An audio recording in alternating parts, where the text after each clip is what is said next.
Update po sa away ng mag-asawang Claudine at Raymart Santiago kay Montulfo, sinuspindi ng 3 buwan ng MTRCB at pinagmulta ng ilang 100,000 piso ang programa ng magkakapatid na Tulfo sa TV5. Kaugnay pa rin ito sa pag-ubanta umano ng magkakapatid na Tulfo sa mag-asawang Claudine at Raymart Santiago.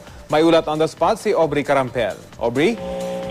Rafi, sinuspindi ng MTRCB ng 3 buwan ng TV5 Public Affairs Program na T3 Kapatid Sagot Kita simula ngayong araw dahil sa paglabas sa Section 3C ng PD 1986.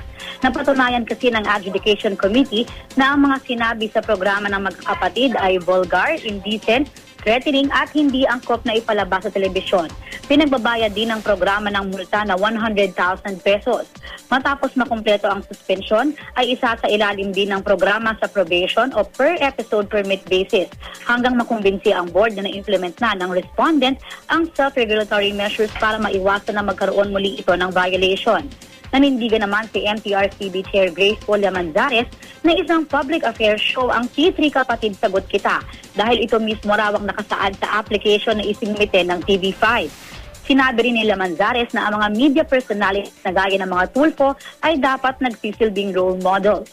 Malinaw raw sa mga binitiwang salita ng magkakapatid na Rafi, Ben at Erwin na isa itong grave threat at maituturing na isang krimen. Ayon naman kay Attorney Toto Villarreal, MTRCB spokesperson, maaari raw umapela ang TV5 sa Office of the President o sa anumang korte. Maaari rin maghain ng motion for reconsideration ng TV5. Naroon din sa presko ng mga miyembro ng Hearing and Adjudication Committee ng MTRCB na sina Noel Del Prado, Lizelle Martinez at Jay Revestier. Rafi? Maraming salamat, Aubrey Carampel. Ayon naman sa pamuno ng TV5, tila labis-labis ang ginagawa ng MTRCB.